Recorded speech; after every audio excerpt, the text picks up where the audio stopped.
Jadi tidak hanya surat ini yang tidak sah. Ya, saya berulang kali melakukan analisis dan sudah ada di berbagai acara, termasuk juga di beberapa media mainstream. Terima kasih yang sudah menyiarkan bahwa urutan pendidikan Saudara Gibran Raka Buming Raka itu tertukar dan saling terbalik. Misalnya satu, artinya kelas 1 SMP-nya itu baru menerima murid di 2001. Sehingga di 2002 itu dia baru punya murid kelas 2 SMP. Nah, sementara Gibran mengklaim bahwa dia sekolah di Orchid Path Secondary School tahun 2002. Berarti dia, ya, kalau dia memang betul sekolah di Orchid Path Secondary School, berarti di sana itu hanya menyediakan kelas 1 SMP dan kelas 2 SMP. Nah, kemudian, ya, jadi pertanyaan, mengapa dia mesti mengulang SMP-nya lagi? Ya, sementara di laman KPU kita juga lihat bahwa Gibran itu sekolah di Orchid Path Secondary School itu dari 2002 sampai 2004, artinya 2 tahun. Berarti dia automatically dia mengulang kembali SMP-nya. Karena sekali lagi tahun 2001, 2002 sampai 2004 itu Orchid Path Secondary School baru punya kelas 1, kelas 2 SMP. Ini Bu Melani, terima kasih penjelasannya. Bahkan Bu Melani menyimpulkan bahwa Gibran itu belum tentu juga lulus SMP. Bisa juga dia lulus SD. Majunya lagi.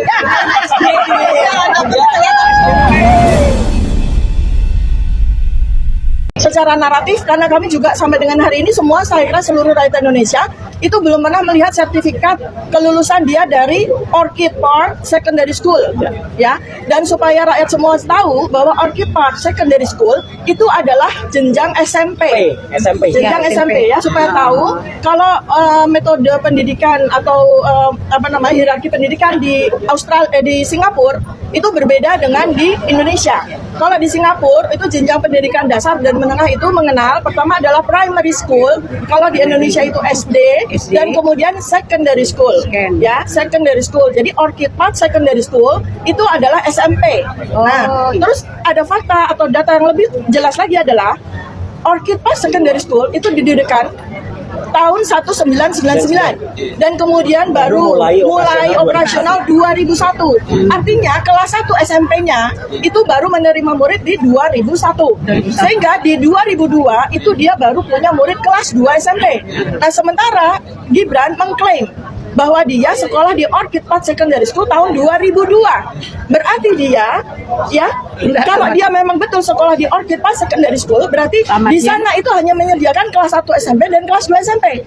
Nah, kemudian, ya, jadi pertanyaan, mengapa dia mesti mengulang SMP-nya lagi?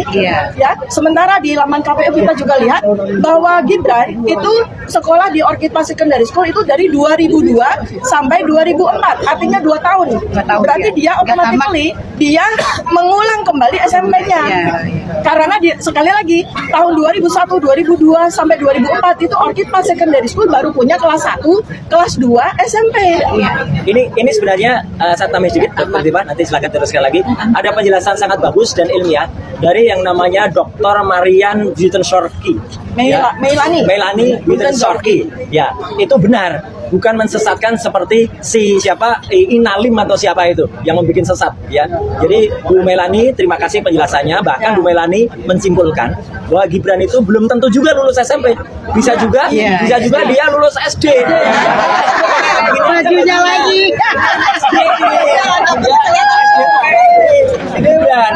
Di kesempatan ini, Dr. Tifa, kami semua, Dr. Lismon, berterima kasih juga untuk ikut membersamai. Sekaligus mohon disampaikan kepada senior-senior, ya. Nah, ini SD. Kalau ini SD juga biasanya.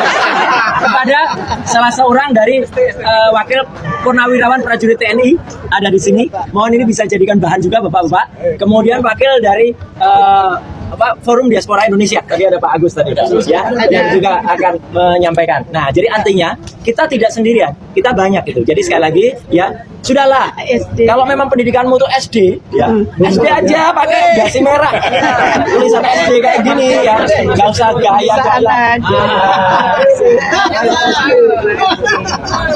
Lanjut. Ya, jadi ini tadi karena Pak Roy menyinggung ada nama, ya, namanya Insinyur Melani atau dokter Melani itu teman baik saya. Teman baik saya, dia mantan termul. Dia mantan Insya. garis keras dan Sila Insya. Dari IPB ya? Dari IPB. Dan suaminya itu menjadi dosen profesor di Universitas Sydney. Jadi data yang dia berikan itu sangat akurat dan lebih akurat lagi karena dia mantan termul. Ya. Mudah-mudahan makin banyak lagi termul-termul berpendidikan ya, termul-termul educated yang insaf ya. Dan kembali ke jalan benar bersama dengan sama berjuang. Ya. Nah, untuk finalisasi dari apa yang saya sampaikan, saya underline ya, bahwa Gibran itu tidak benar ber-SMA di Singapura tahun 2002 sampai 2004 karena Orchid Park Secondary School di tahun 2002 sampai 2004 itu baru menyelenggarakan pendidikan SMP kelas 1 dan 2. Artinya berarti dia itu mengulang kembali SMP di Singapura. Itu pun juga kalau dia benar-benar masuk, bukan cuma sekedar mendaftar ya. Nah, kemudian kita dalam waktu dekat akan ke Solo, kita akan ke SMP 1 Negeri 1 Surakarta untuk mencari kejelasan apakah di tahun 2002 SMP Negeri 1 Surakarta mengeluarkan ijazah atas nama Gibran Raka Buming Raka sesuai situs sekretariat negara loh. Ya, salah lagi. Tetapi ya sungguh pun, kalaupun Gibran itu memang memiliki ijazah dari SMP Negeri 1 Surakarta, pertanyaan berikutnya itu belum bisa memenuhi syarat sebagai wakil presiden. Ya, benar. Karena menjadi wakil presiden itu syaratnya minimal adalah SMA. Sesuai dengan Undang-Undang Nomor 7 Tahun 2017 Pasal 169 huruf R. Ya. Jadi kita tuh nggak mau nemen semua berdasar data basis resmi. Tadi bukunya juga sudah menyampaikan dan harapannya agar jangan sampai nanti yang dilakukan Pak Subhan itu akan dilakukan apa Bu? NO itu? Fun Clever Club. Wah. Oke. Dan saya sebetulnya bersama dengan Pak Roy Suryo ya untuk saya remind bahwa kami sebetulnya sudah mempersoalkan tentang pendidikan yang diklaim sebagai pendidikan SMA and/or S2 di Australia sejak tahun 2023.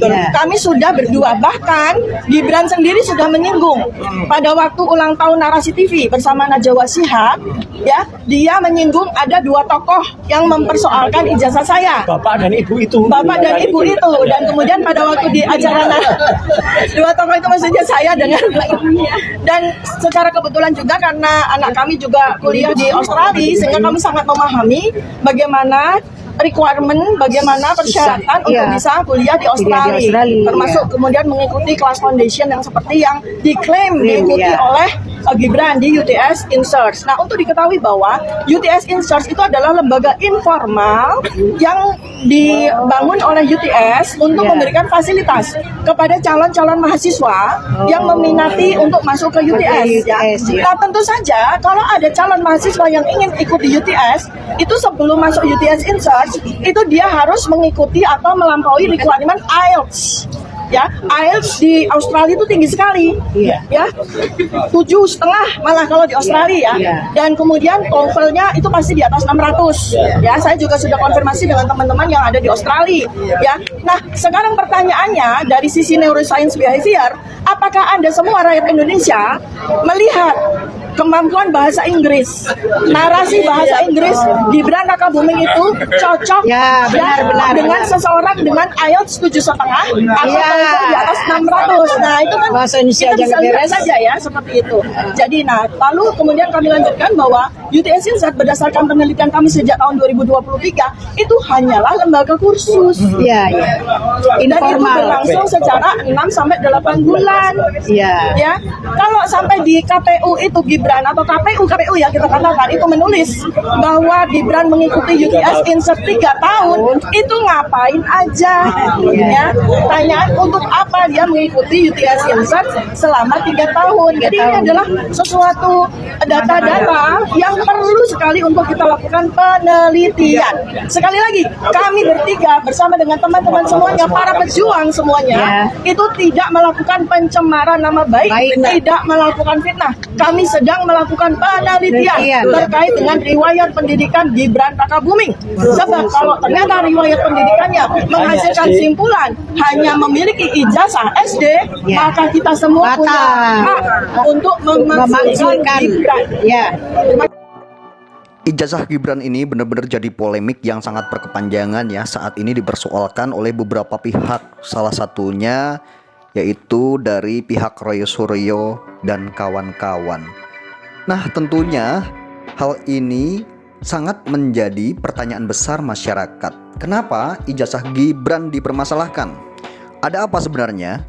Jadi kalau menurut cerita tadi, dari awal kita menonton video ini sungguh sangat ruwet ya, acak-acakan banget ini riwayat pendidikan Gibran jika kita amati pernyataan-pernyataan Dr. Tifa dan Roy Suryo.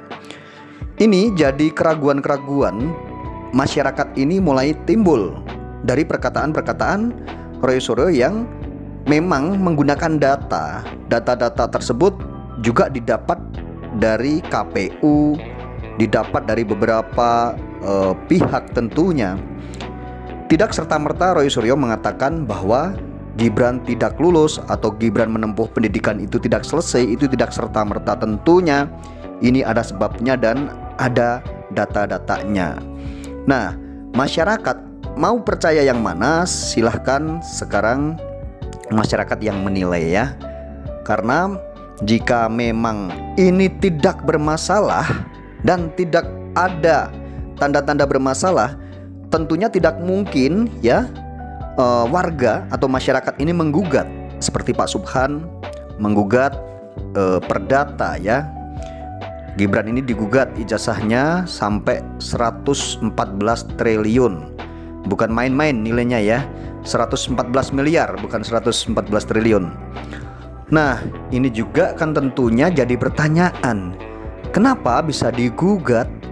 Ini tentunya ada problem atau ada permasalahan-permasalahan tentunya seperti itu, dan ada yang dicurigai gitu ya, karena memang seorang wapres itu kan pejabat publik ya, itu tidak boleh menggunakan ya tamatan atau dokumen ijazah itu yang asal-asalan, tentunya seperti itu. SMP juga tidak masuk. Nah, jika kita mengamati perdebatan-perdebatan atau mengamati pernyataan-pernyataan Roy Suryo dan kawan-kawan tadi, ya tentunya kita juga curiga dengan acak-acakan dan awut-awutan riwayat pendidikan Gibran tersebut.